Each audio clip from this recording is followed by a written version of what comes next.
Good afternoon, everyone. Welcome back to Archer's Garage and Whatnot. Today we are back in the garage and doing a little bit of mechanical repairs. It's been a little while since we've been on the channel, so I'm a little excited to get something new up.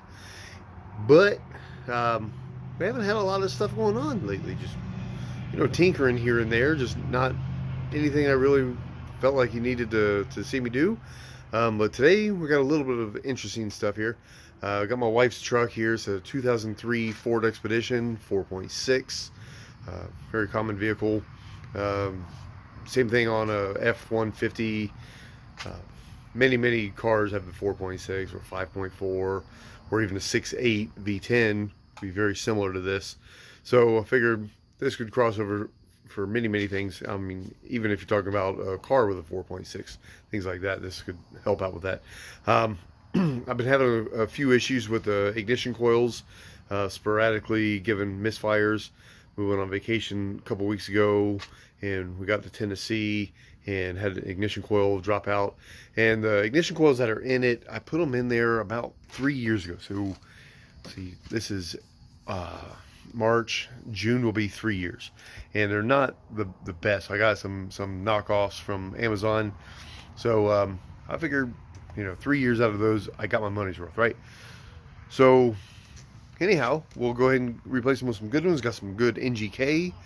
I don't know how great they are, but NGK is a good brand, so figure we'll give them a shot, and they were a decent price, so we'll go ahead and throw those in there. And fairly simple job, and anybody can do this, and I want to show you how to do that.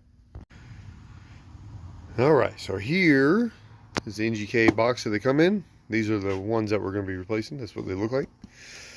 So very difficult job, and I mean that very sarcastically. Here's the entire tool list that you need. You need an 8mm socket, 7mm socket, 1/4 inch drive ratchet, and an extension. I mean, technically you don't even need the extension, it just makes it easier, and some dielectric grease. I highly recommend dielectric grease. So the first thing I want to talk about is dielectric grease. Why is it important? You don't want to put these things in without it. Technically you can, and it will work. However, this stuff here will keep moisture. If you get any moisture at all in those spark plug holes, it'll keep it from getting into the boots. I know some people like to wash their engines. It makes me cringe whenever I see people do it, just because I know what the water will do when it gets down in there. And man, I see some guys doing that stuff, and it's like, oof. Anyhow, to each their own, right? But dielectric grease will help keep that water from getting in the way of a contact from between the spark plug contact, the spark plug and the spark plug, the ignition coil. It'll keep the moisture from getting in there.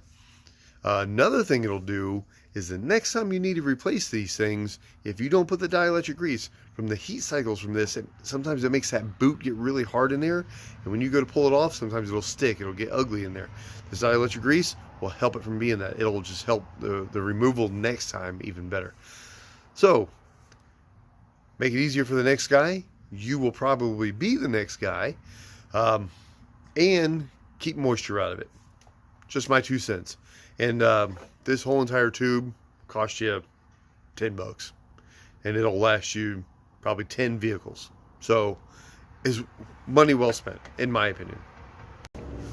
All right, so let's get started. And to show you how easy of a job this is, I'm using one hand, right? Because somehow or another I have lost my tripod, and yeah, we're gonna be doing it one-handed.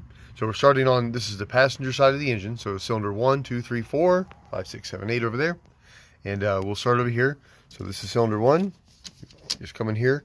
Now another very good tech tip: when you unplug this guy, be very careful not to lose the innards. You see that red stuff? Those sometimes can come loose or dislodged, and you drop that down under the intake and you're going to be cussing your mama. So don't do that. All right, so then you take your 1/4 inch drive ratchet with your, it's about an 8-inch extension there, the 7mm socket. Here's your 7mm 7mm headed bolt. You just break it loose. You don't need to get crazy. And then you work it out. Now another thing, when you get it loose, don't drop the bolt under the intake, because once again, you will cuss your old mama. And you don't want to do that. So get that guy out of there.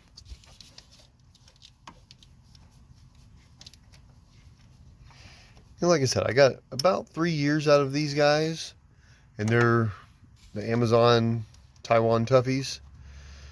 So I think I did all right. And there they go. And look there. Dielectric grease. They came right out. No mess, no fuss.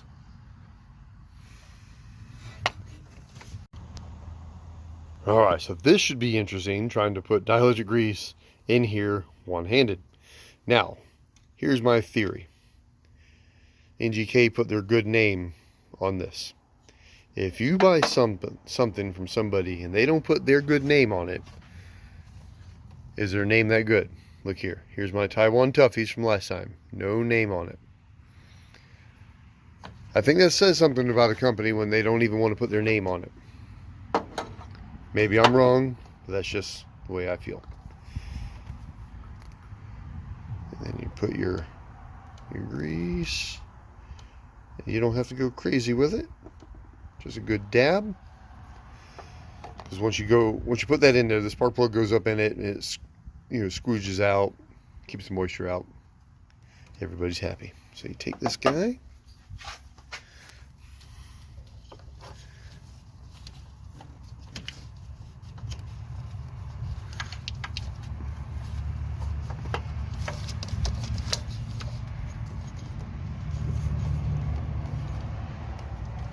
And there you go. And now that guy's in place. Now I just need to put my 7mm headed hardware back in there. You don't need to run it home. All it's doing is to keep it from rattling loose. It's not, it's not torqued. Real, I'm sure there is a torque spec somewhere. If you look deep and hard enough somewhere, you'll find a torque spec. But all you're doing is to keep the thing from rattling loose. And then you tighten it down, just a little flick of the wrist, nothing crazy. Then you put your harness back on. Now, so that's the 7mm. The only place you need the 8mm is to take your clamp loose from your throttle body, and you pull your air box loose. That way you can get to the other side easier. You could probably even do it without taking that loose, but if you've got the tool, use it, you know what I mean? And that's it, guys. And that is the extent of replacing your ignition coils on a 4.6 engine. 5.4, same thing. 6.8, very, very similar, just more of them.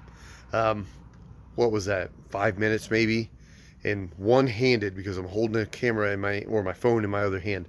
So anybody can do this. Very couple simple tools. Don't take it to the dealership and pay $500 to get this done.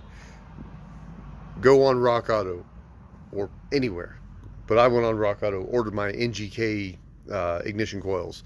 Do it yourself with these tools. You can buy these tools for probably 20 bucks. You can probably buy them at your parts store for that much. It doesn't take anything special. It's just a 7mm and 8mm.